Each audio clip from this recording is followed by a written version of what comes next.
So welcome to another edition of Ozarks Voices Oral History Project. My name is Tom Peters. I'm the Dean of Library Services. Today's date is Friday, August 19th, 2016.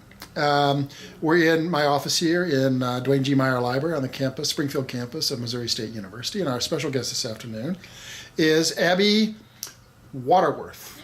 I got it right. Yes. Abbey, welcome very much. It's a pleasure to have you. So we are... Abbey is a student here at MSU, but you're also a singer and musician. Yeah, that's how I pay for school. Pardon? That's how I pay for school. That's how you pay for school. Yeah. Mm-hmm. So you've got a couple of CDs out now? Yeah, I have two, which is extremely exciting. Yeah. So when did the first CD come out? The first CD came out in April of 2015. And it's just a, kind of like a collection of songs, me and guitar and banjo. You know, there's no production or anything on it. Uh-huh. And Nick Sibley helped you with it? Yeah, he recorded it. He says he pushed the red button. And how did it come about? How did you get to the point you were going to make a CD? Well, let's see. I've always, been interested in music, and I've been playing for about all my life, and so. Let's see, my mom was gone for some reason, and my dad and I were at home, and we were like, well, let's go get something to eat. Uh-huh. So he said, it's Thursday night, let's go to McSalty's. And I had never actually been to McSalty's before, but I'd heard about Nick and Rule and Ned for, years, and they're just kind of local legends a little bit, Yeah. And so it was just like, yeah, let's go to McSalty's. And so we went to McSalty's, and we sat down at a table, and Rule Chapel and Nick Sibley were playing. Ned had already left the band at this point. Uh-huh. And so they were playing, and we were listening and really enjoying it. And Nick does this thing called Name That Tune. Mm-hmm. It's kind of like a little game he plays every Thursday. And so he takes these songs, and he gives you the category, and then he plays like a few notes out of the song at the beginning of the song, and whoever guesses it gets a free pizza. Or $20 worth of McSalty's or something like that. Yeah. And so he said, okay, I have a song. It's in the musical category of ships, and so I was like, it's probably going to be Ride Captain Ride by Blues Image. And so he started playing it, and about like 5 notes in, I said, "Ride, Captain, Ride," and he was like, "That's it," and so I got up. Was he surprised that you got? Yeah, he's like, "How old are you?" And I was like, 17, and he was like, "How on earth did you know that song?" And I responded, "Because I'm good." I was just kind of being a smart aleck, Yeah. And so then during their break, they came and talked to me, And Nick was like, how did you know that? And so my dad started telling him, that we all play music. My whole family plays music. Yeah. And Dad was like, she's pretty good. You should get her up there to sing. and so they told me to grab a guitar and sing. And so at that point I was working as a waitress. In this little home cooking restaurant in Nixa, and which one, by the way? Patrick's. Okay. Yeah, and so I was working there, and they had a band that they used to play with the Bald Knobbers and shows in Branson, and so they had this band every other Saturday night, and so I was singing a lot of country songs because I would waitress, right, and then go sing a couple songs and then waitress some more, And so I sang "You Ain't Woman Enough to Take My Man" or something by Loretta Lynn, and so then Nick, he does jingles and things right, like that, and so he's always looking for singers to sing his jingles, and so he told me he was like, okay, I wrote a song, and I want you to come sing it, and he was like, you can't really tell if somebody's good or not at McSalty's because there's just so much background noise, and the PA is not that great, and so it's kind of hard to tell if anybody's any good or not. And so he was like, well, just come down to learn this song. He sent me the song. He said, learn this song and come down to the studio, and we'll just we'll have you sing it.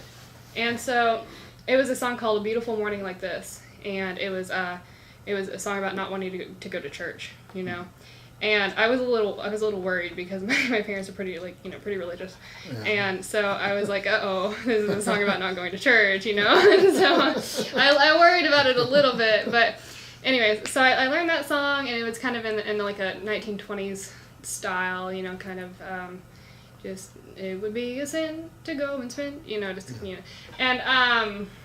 and so I learned this song for about a month, and I was just like I just want to give it all I got, I'm just going to learn this to the best of my abilities. Right. And so I go and record this song. And Nick has a studio. He has a studio on Campbell, and it's been there for I think 35 years or something like that. And so I went down to the studio and I recorded the song, and he was just really just excited about it, And he told me, he was like, this is in the top 3 recordings I have ever done here. It was just like, really? In 35 years. Yeah, and he's recorded. And it was your first recording ever. Ever, yeah. And he's recorded. And you were 17 years old. Yes, yeah. And he's recorded Brewer and Shipley. Yeah. And the Daredevils. He recorded 13 by the Daredevils and stuff. And I was just like, he's lying. He's flattering me, but I mean, he still just kind of swears that, And so, anyways, so then he kind of realized that, that I knew a whole bunch of songs. Like, I just know a lot of songs for some reason, And so I would show him songs I thought he would like or think was funny, and he was like, just come down and record those whenever you want, And so I just recorded. I think I went down 3 times to the studio and recorded, and we had 17 songs at the end of 3 days of recording or whatever. Right. And so he told me, he said, well, this is an album basically. We just take the ones that aren't so strong out, and we can make an album out of this. And and you were just getting ready to graduate from high school? Yeah, I hadn't graduated yet, no. Yeah. And so you're looking for money for college. Definitely, yes. And that's what he told me. He was like, if we get an album out, then you can sell them and make money and pay for books and stuff like that. And I was all for that. I mean, I'm kind of making my way through college, by myself, and so, I was, happy to try. And so we made this little recording. We just put together 12 songs that we thought were the best out of those 3 or 4 days of recording. Uh-huh. And it's like some old traditional, some country, some Fleetwood Mac and things, and it's just kind of an eclectic little mixture of songs. And then we just started selling them at McSalty's, and then I started, somebody invited me to do a house concert, and so I got interested in playing, solo gigs by myself, house concerts or farmers markets or restaurants or whatever. And so I do that on the weekends, and sell CDs and stuff like that. And that's definitely, that is how I paid for college. So how does it work if you sing at a restaurant? Is it really the CD sales that are, in terms of money in your pocket? It depends. It definitely just it depends. Sometimes, most of the time, there's a flat rate, and usually I don't work unless there's a flat rate, because if you don't, you're basically you're giving away your service for free, right. And so usually I try to have standards and try to I won't work unless you give me this much money or whatever, right. And then CD sales and tips and things on top of that are enough to not have to waitress anymore. So yeah. So the sales from the first CD were enough to get you through. Did you go to MSU last year? Yes. Yeah. Well, I had a scholarship also, which helped, and I had a couple of Pell Grants and took out loans and things, just a few loans. But I didn't have to take out any. I'm sorry, the word is escaping me. The loans that don't that acquire interest automatically. What are those called? I can't remember. Unsubsidized.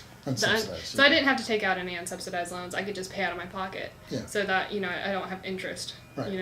So right. So that has definitely helped with that. But I've sold 400 of the first album. So 401 now. 401, yeah. And then the second CD, it was released the 8th, which was 2 weeks ago. Yeah. And we've already gone through 150. Wow. I mean, it's just amazing. I'm just completely flattered that I've had this much of a response from people. You know, so. So where is it available at McSalty's, and where do you other than your own performances? Yeah, we play at McSalty's every Thursday night, and so it's available there, but it's also available at Stick It in Your Ear on Walnut Street, CD Warehouse on Glenstone, and the Acoustic Shop on Seminole. And we're going to try to get it. We actually are trying to get it in the MSU bookstore, and also Barnes and Noble. We're looking at Barnes and Noble, so we're just going to try to get it in every local shop we can, and we're also trying to get it online. So good.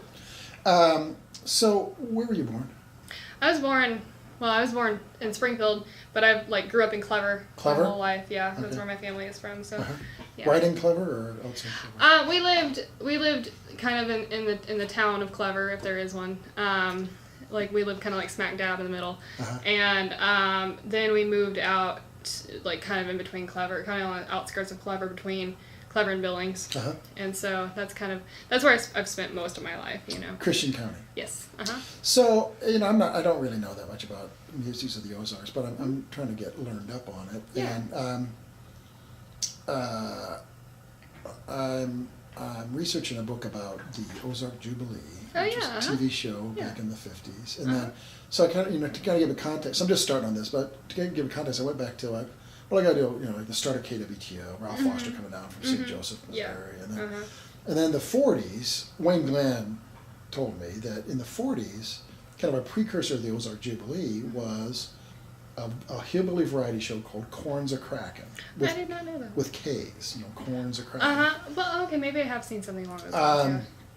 So I've been doing a little bit of search, and it seems to me that more performing talent has come out of Christian County than you would think is possible. Yeah. I mean, you got the Weaver Brothers back in the vaudeville days.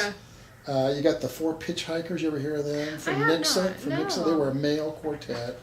They actually won the international barbershop quartet competition from 1955 or something. Wow, that's great. You got Speedy Hayworth and Aunt Martha. I saw that Aunt Martha's stuff's being sold down at the restaurant today. Aunt Martha's Pancake House. Yeah, I didn't realize that. Wow. Yeah, so it's so I was going to try to get down. I might have to run down there. Yeah. So get some memorabilia because it's all being sold. Wow. So just it's and I know at your second CD launch party, Scott Simon you'd videotaped him. Yes, yeah. And half jokingly he said it's something in the water. But what do you think it is about Christian County in particular, and why does so much? You're part of a long line of musical talent to come out of Christian County. That's a really good question, and I think part of it I like to attribute to just kind of the way of life there, that's somewhat different in backwoods, and Mitch Jane is one of my major influences, and I remember him saying something about he called it the mother tongue, and he said it's kind of secluded, we really are kind of this secluded area where not much outside influence comes in all the time, and I think that's part of it. There's a lot of tradition that's still there, and music was part. At what point when you growing up do you music? People are playing music around me all the time. It must be part of who I am. My grandpa, who is from Competition, Missouri. Well, he's from St. Louis and then Competition, Missouri. And then he moved down here in the 70s because he was a barber. And in the 70s, hairstyles were getting a little funkier. And he was a barber. And so he moved to Nixa to find work because people were not connected with the outside world, really. And so they were still getting men's haircuts, And so he had to move down here. And he, every Friday night, he's 89. And every Friday night still, they have music parties. And so, there's a group of friends and they go to each person's house and they play music. And so when I was little, you know, I would go to Grandpa's music parties and JR's music parties and so, you know, we would go to these houses and listen to it. And so, you know, I'd like sit on Dad's knee and like strum the guitar while he was like playing chords and things like that. Yeah. And so then my brothers, who were 8 and 6 years older than me, they started playing guitar and mandolin and bass and stuff. And so I remember I was so much younger, and so my dad and my brothers would play music, and I wouldn't know how to play anything, and so I would feel really left out, you know. And so it was kind of like this. It wasn't really a choice. It was like, this is what my family does, so I have to do it too. You know, it's like this is what you're supposed to do, you know. And so that's kind of how, I mean, I was immersed in it so much that it was just kind of a way of life. It was like a thing that you did, you know. So the music parties were kind of the thing that, I mean, you didn't play in church or? No. Okay. It was definitely like music parties. And then as I got older, we would go to bluegrass jam sessions. I kind of was brought up in bluegrass, so we would go to jam sessions at people's music shops or houses or whatever. And that's something that happens here a lot, and I know it happens in like Appalachian Mountains also. Like people have music parties and jam sessions and things like that. So jam sessions like Oldfield, don't they have a jam session? Oh yeah, they do. They have one at McClurg, and I think have you been to McClurg? I haven't been to McClurg yet. My brother has, but I have not been yet. So I've been once. It's an experience. Well, yeah, and they're more along the lines of like fiddle banjo music instead of like bluegrass, or they're like old time music, you know. Yeah.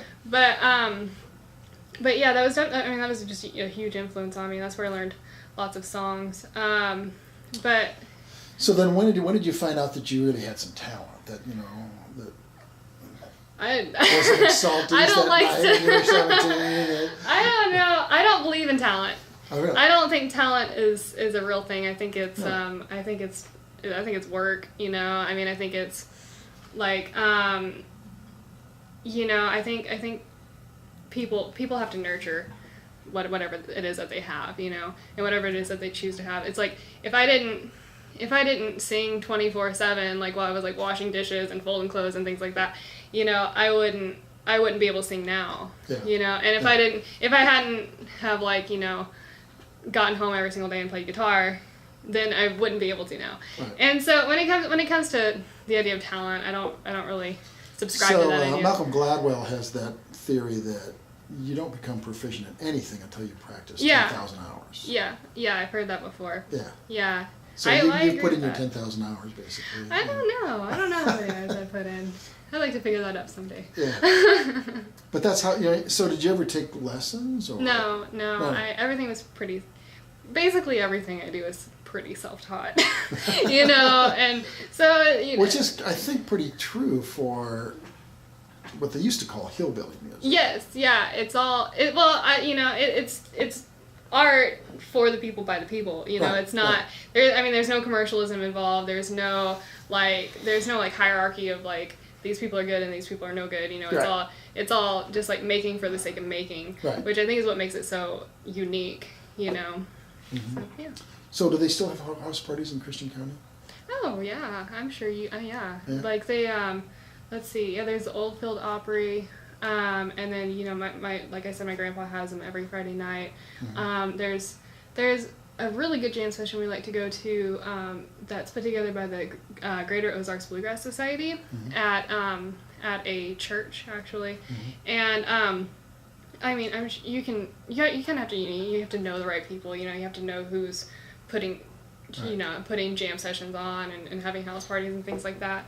But I'm sure, like, on a Friday or Saturday night, I'm sure that there's, like, 20 or 30, you know, just around, like, where I live, you know. I mean, I'm sure that it's still a common thing. Yeah. So what are your plans? What are your hopes? You know, you want to become a professional? Well, that's kind of hard. Okay. I've always kind of told myself, I always have this idea, I mean, it's probably a, you know, just like a personal struggle, but I never feel good enough, you know. I never feel like I'm good enough to take it to the next level, or, you know, like people are encouraging me to like go to Nashville and stuff, and I'm just like, I can't do you know. And so, you know, I always Do you have to go to had that. Nashville to get, if you really want to break into the big time, whatever that means? Yeah, you kind of do, yeah. And Nashville is a strange place, you know, because people in Nashville don't really. I guess people in Nashville don't really accept that that they're a music city. Like, they want to be something else. Like officials in Nashville like don't want to be like a music city. You know, but people still go there, you know, to. That's actually, I mean, that back in the 50s there was some people thought that maybe Springfield was going to become country music capital of the U.S. Yeah. And there was a group of people in Springfield who was like, well, I don't want that to happen. Yeah, I'm sure that happens everywhere. But yeah, Nashville is a strange place, and you know, and sometimes you have to think, well, it's probably oversaturated with people who want to hit it big time, you know. Right. And so, is that the best decision or not? You know, is it a good decision to go to a place where there's 20 other people that do the exact same thing as you, or 200 other people that are doing the exact same as you? Right. So, you know, I don't know if that's the next step or not, but I do, you know, that's always kind of in the back of my mind, like, I can't do that, you know. But I'm just a strong believer in taking opportunities that are presented to you, and so that's kind of what I did with this album. I'm just like, well, I guess it's a good opportunity, and so my philosophy kind of is I want to go to school and get an education and kind of pursue, like, you know, this professional route. But if something happens with music, you know, if I have the opportunity to actually do something with it, then I'll do it. But, you know, I think I'd be happy in either place, you know. Okay. Yeah. So at McSalty's, you're a part of a trio, I guess? Yeah. But are you, do you consider yourself, are you a band? Or? Yeah. We I think we refer to ourselves as a band. What's the name of the band? It's Nick and Rule and Abbey. Okay. Yeah. So kind of straightforward. Yeah. Well, you know, it was Nick and Rule for a long time. Yeah. And then it became Nick and Rule and Ned. Yeah. And then Ned left, so then went back, and so now it's Nick and Rule and Abbey. Yeah. So when did they invite you to become, you know, to join Nick and Rule? We were in the studio one day, I think, putting that together, and I picked up the bass, you know, and I don't play bass at all, or I didn't at that point, and so I started playing the only song I knew, which was One Took Over the Line by Brewer and Shipley, and so I was playing this song, and Nick was like, "You play bass?" And I was like, "No, I don't play bass." And he was like, "Well, we will teach you." And he was like, "I'm gonna call Roll. I'm gonna see if he wants, or if he's okay with you in the band." And so I guess Rule was like, "Yeah, sure, let's try it." And so he'd heard you already. Rule yes, heard you. yeah. And so he was like, "Yeah, sure." And so we you know, started practicing and started playing, and they kind of threw me in there the first week. Like, they were like, "Here's a bass, you know, really? We've gone over songs once, but but you got it, you know." And so you know, I could do like Standing on the Rock by the Daredevils, and you know, I kind of knew that. It made sense, but there were some other songs that, you know, it took me a while. So they just kind of threw me in there, threw me in the water, and so we would have practices, and you know, I have like a little electric upright that I'm borrowing that I practice on, and so I mean, you know, I've been playing for a year and a half, and so it was just like, "Here's a bass, you're in the band." So now that you're playing for the public, I guess, do you still like sing when you're doing the dishes and, you know, folding clothes? Yeah. I mean, you still enjoy singing. Yeah. It doesn't become, you know. Sometimes it's harder. Now that I'm kind of doing it for a job, you know, it's a little harder to be able to like relax and play music. You know, it's more like, okay, I have to think about which songs to learn, you know, and like, you know, and song lists, and you know, you have to think strategically about it instead of just like sitting back and playing, you know. So there is a little bit of challenge in that, and but also I've noticed, like, as I get older, you know, I'm 19 now, and it's like, as people get older, music becomes less and less important to them, you know, just kind of generally. Yeah. And so I can see that kind of happening a little bit. Like, I used to listen to music constantly, you know, and I've listened to like less and less music, and I care about discovering new music less and less, and I attribute that to just getting older and busier. Yeah. You know, not playing music. You know, I don't think playing music is what has. I don't think so. I mean, there've been a lot of studies that say that really it's the music of, you know, from about 15 to 25. It'll stay with you your whole life. Yes. You know, Yeah. and you I might agree with come to that. appreciate music that comes out after that time in your Uh-huh. life, but it's still that stuff from 15 to 25 Yeah. that's your music. Yes. From the time I was about like 12 to the time I was about I think like 17, that was like the really big musical years for me, where I discovered a lot and Yeah. was like influenced by a lot. So. Yeah. So what are some of your major influences? Oh well, it spans all over the place. My favorite musician of all time was he was from Kirkwood, Missouri. That's John Hartford, and I mean he's just my favorite musician of all time, songwriter and everything. Uh-huh. And I also like the Dillards, who were from Salem, and the Daredevils, who were from around here, of course. And so there is a lot of musical, like local musical influence on me. But also, you know, I grew up like listening to the Beach Boys and the Beatles and the Rolling Stones, and let's see, and then I got into like, you know, some modern music, so like Avett Brothers and Jack White and people like that. So it really does just span all over the place. Do you compose music yourself? I've been trying to since I was about 12.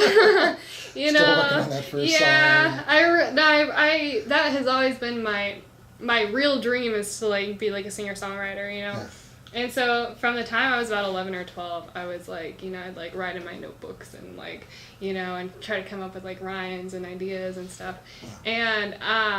And I still am trying to do that, like, you know, and let's see, I wrote a song just recently that I'm actually happy with, you know, but I'm sure the next song I write, I'll be happy with that one and not the previous one. So that's usually the way it works. And so, I mean, I don't know. I've written several songs, but then I just kind of throw them away. You haven't recorded any of your own No. song? Well, we did just a little bit of one, but not for any kind of recordings or anything. Yeah. Yeah, okay. Yeah.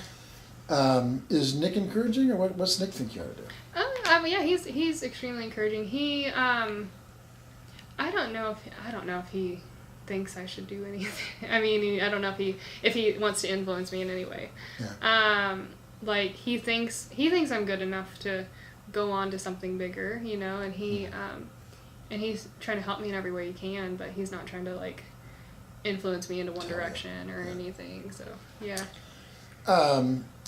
One reason I was asking about, you know, CD sales and stuff is, I mean, that's always been a challenge for, I think, a singer or a musician. Yeah. And, you know, in the early days of radio, especially like KWTO, so for some reason, I'm still trying to figure out, I think I know that for some reason the federal government said you can't play recorded music on the radio.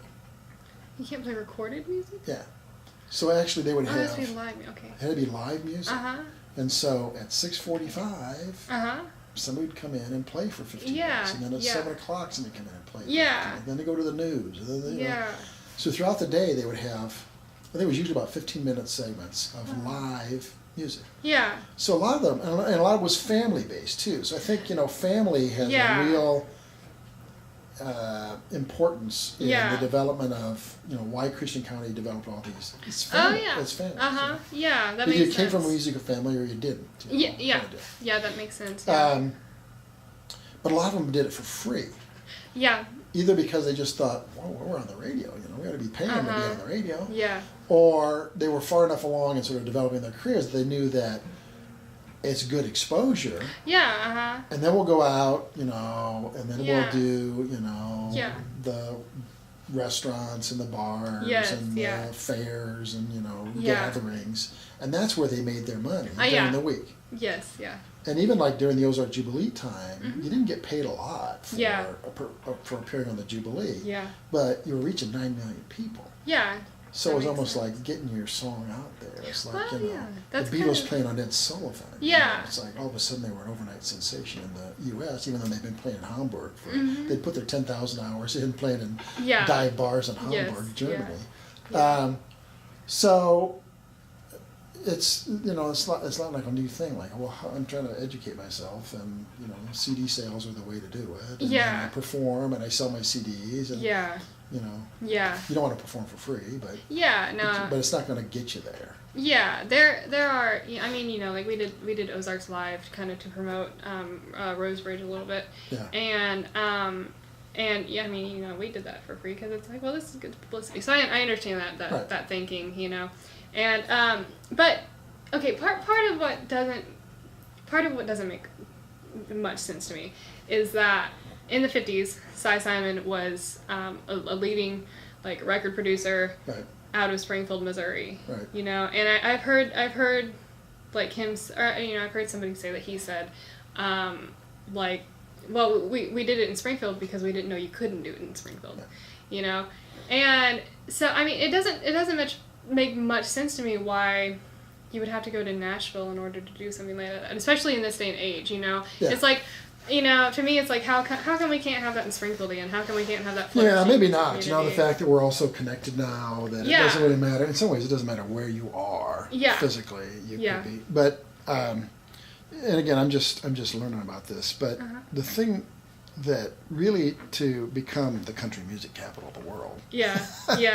you got to have not only the stars and the talent, but you got to have the agents and the songwriters and the booking, the talent, the booking agents, and you got to have all that legal background. Like Scott Simon is an attorney for the entertainment industry. So you got to have this. It's really like this whole infrastructure that has to emerge. And really, Cy Simon did that. I mean, he had Top Talent was his agency. He had Radio Ozark was their they call it a transcription service, really like a recording thing.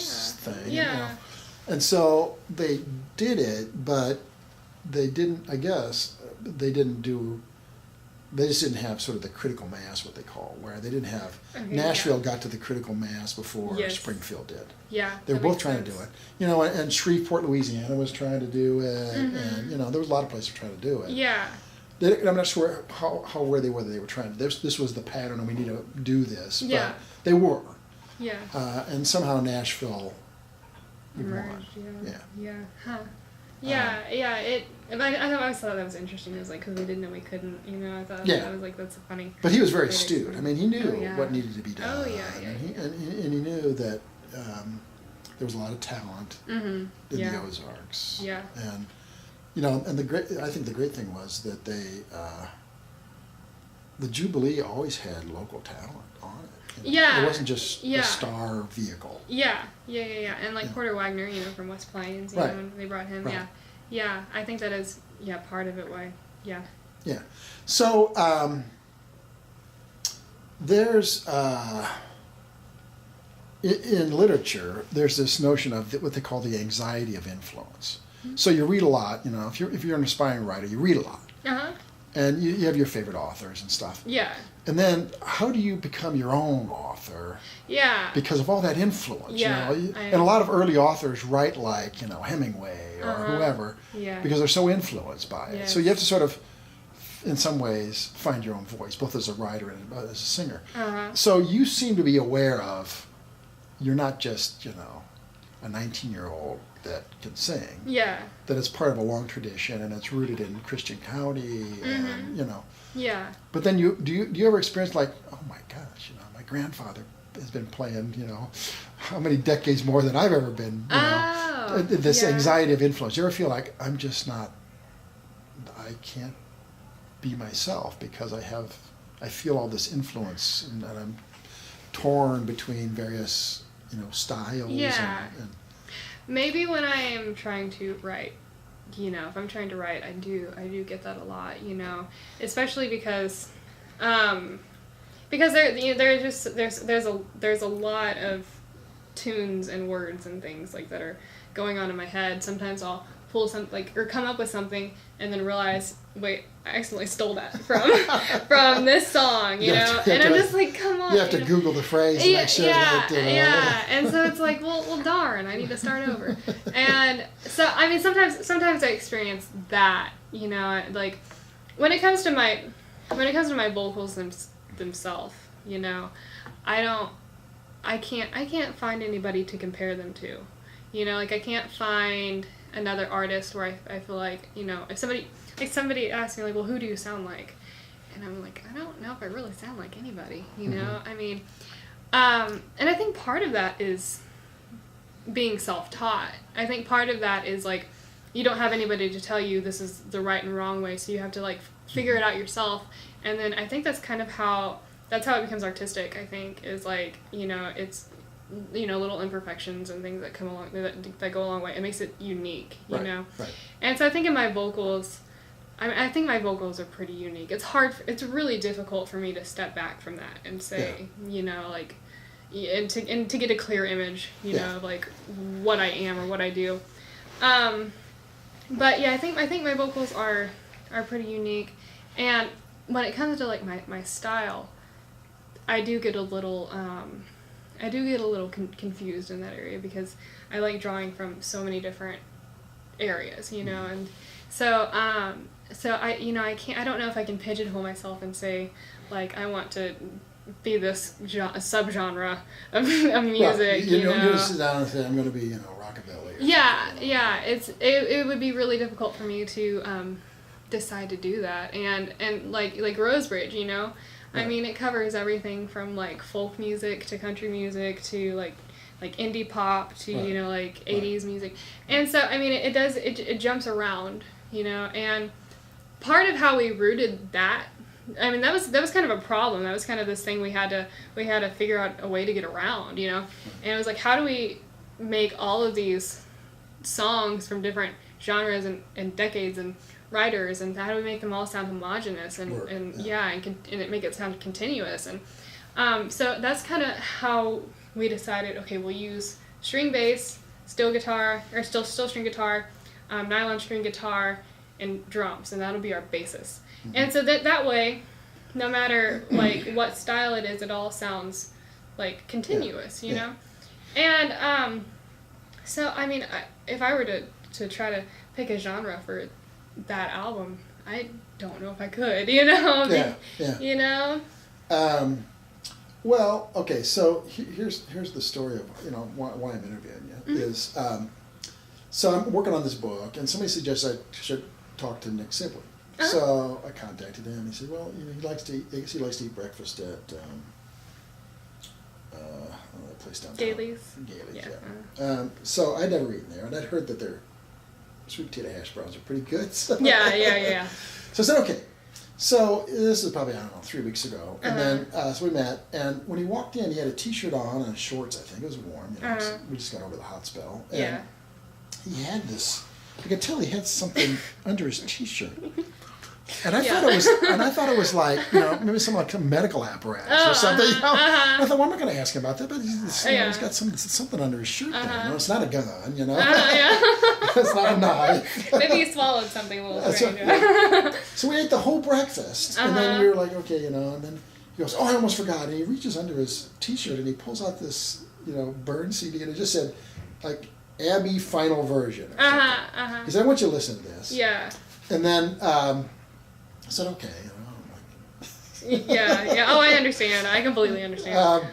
So then, as luck would have it, my kids and I were going to go up to Iowa to visit my mom, and I'd taken all my CDs out of my trunk because it'd been so hot, and I didn't want them to melt. You know? Yeah. So we only had your CD. Wow. And so we listened to it about 6 times, driving to and from. And my kids, really who are all 12, I have 3 12-year-olds, and the 17-year-old was not with us, but they loved it. You know, and Cheesy Bread was like, you know. I love that song, And my younger son, Aaron, finally got to the point where he was like, you know, how you can, so just repeats the same song over and over again. He was set up to just do Cheesy Bread. Well, that's so great. Yeah, no, that is great. So, you know, I listened to it a lot. Well, I'm glad. I'm flattered. I am your so second flattered. Your second CD, just because of circumstances, you know. Nick had this thing under this demo version under his T-shirt. Well, I'm glad. And he just happened to give it to me like a day before I was going out of town on a road trip with my kids, and so and then it was hot, so anyway. Great. But you know, so I'm just like John Q. Public when it comes to music. You know, I just listen to what I like to, and you know. Yeah. I have very specific tastes too, so I understand. You know, I just have things that I like. But, I don't know how to put it, but maybe this is what record producers are listening for. Mm-hmm. You know, Cy Simon would listen to, like Nick Sidley will say, you know. Yeah.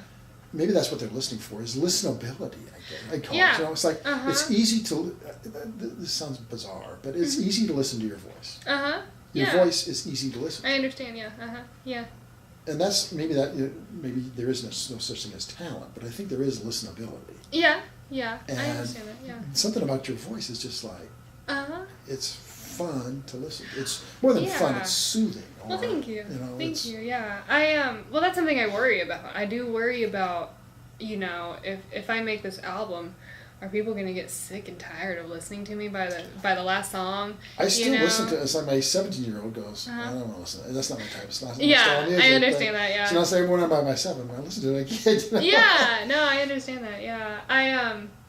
Well, and that's, but that is something I've thought about. It was like, I mean, are people going to like me and like listen to me over and over again? Like, if I give these people like this $10 CD, or they're just going to throw it in the back of their car and never listen to it, you know? Right. But I have gotten from most everybody, you know, like that they listen to it over and over again, which I think is a good thing, you know? I mean...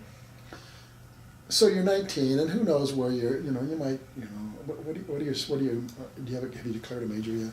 I haven't declared yet, but I'm going to be a history major, for sure, yeah. What kind of history?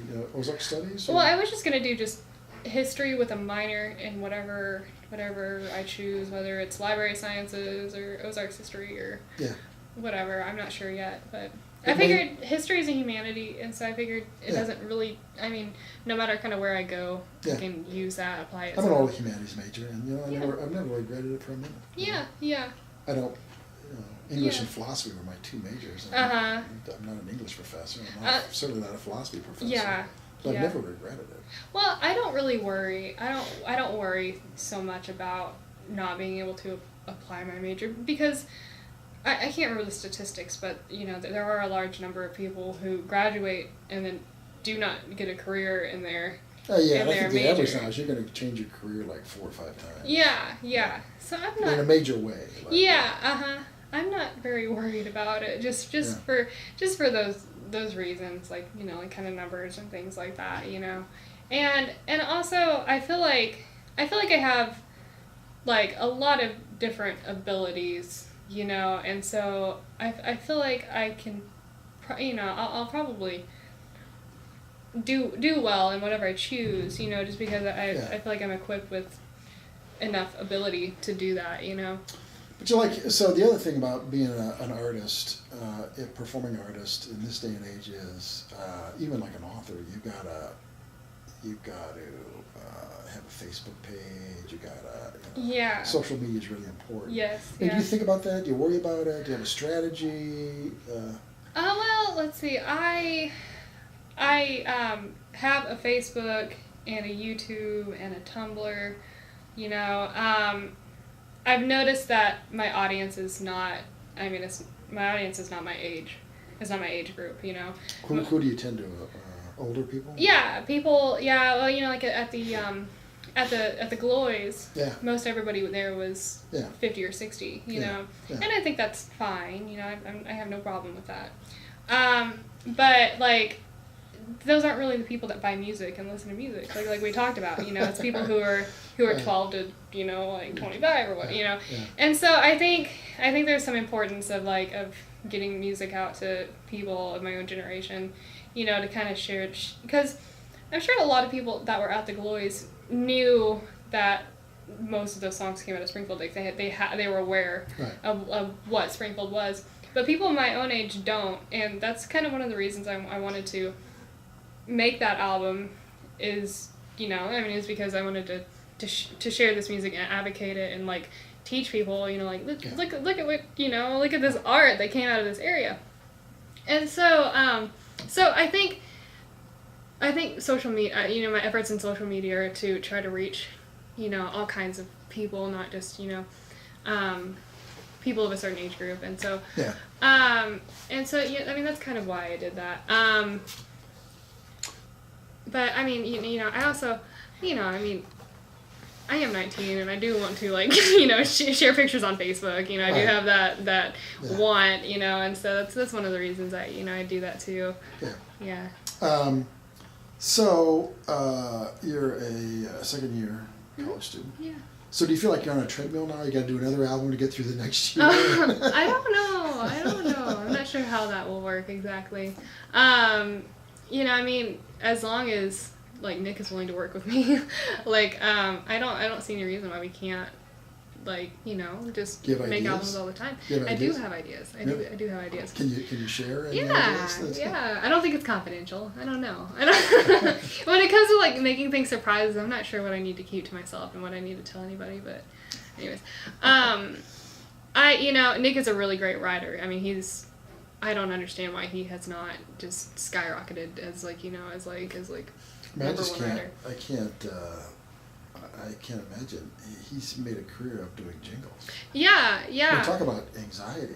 He's written thousands upon thousands of jingles, but then he goes home and he writes a song basically every day, Yeah. And so he really does. He writes a song almost every day, know, and so he just has this huge amount of songs that he has written and just recorded real fast. And just get them down. Yeah, just to get it out, and then he puts it into this into his computer, into files into his computer, right. And I can tell you that really frustrates me because it's you need to be doing something with this. This is some of this is amazing, and right. I hate to just see it just stuck back in a computer file and then nothing happened to it. Right. That drives me a little crazy. And so, I've kind of encouraged him to make his own album, Has he ever made an album? No, because he says he's not a good singer, and so he doesn't have the voice to, make an album. But I'm trying to encourage him to do that. Actually, funny story, that's kind of how Rosebridge came about. We were thinking about songs for him to make. We were thinking about his songs to make him an album. And then he was like, well, I'm not a singer. I'd rather have you do my songs and make an album. Uh-huh. Okay? And so then we started working on his songs to make, Abby sings Nick silly songs or whatever, Abby sings Nick. Yeah. And so then I was like, okay, I had an idea. It's what if we do songs that were written in Springfield? Not just songs written by you, but just songs that were written in the Ozarks. And he was like, let's do that, and he was just really encouraging about it, which I didn't expect him to be at all. So then did you sit down and start a list of songs that you might want to consider putting into it, or how'd you get to whatever it is, 14 minutes? 14. Well, there were just so many to choose from, and so many people we knew that submitted songs, and so it was just paring down from really a large number of songs that we could have done, and so it's there were certain songs that I knew I wanted to do going into it. I knew I wanted to do Cheesy Bread and Wild Prairie Rose, and I knew I wanted to do a really old folk song. Mm-hmm. And so that's when we contacted Meredith Cisco, and we got Palace Grand, and so that's how that happened. So there, we both went into it with ideas of what we wanted to do, and actually Wild Prairie Rose was kind of what steered me into that idea. It was well, if I do Nick songs, I'd really like to do an album with Wild Prairie Rose on it. And I was well, why don't I just do, do Springfield songs? And so we both kind of went into it with some ideas. And then we also asked people for submissions. Like John Dillon, we asked, can you submit a song? Mm-hmm. And Woody P. Snow, we said, can you submit a song? And so we actually ended up just doing Rocky.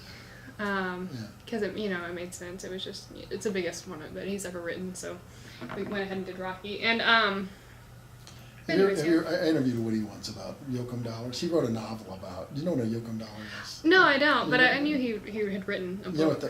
There's the myth that there's silver somewhere in the Ozarks. Oh, okay. And the Yoakum family knew where it was. Maybe the Native Americans had told them. Yeah. And they were minting their own currency called Yoakum Dollars. Wow. So then he wrote a novel about sort of a fictional speculation of $1 billion. Wow! I did not realize that. So I No. interviewed him about that. He has worked in all kinds of media. Yeah. I mean, he has done everything. Yeah. Yeah. So we've been talking with Abbey Waterworth, who's a student here at MSU and also I won't say talented, but a good singer. Thank you. Thanks very much. Thank you.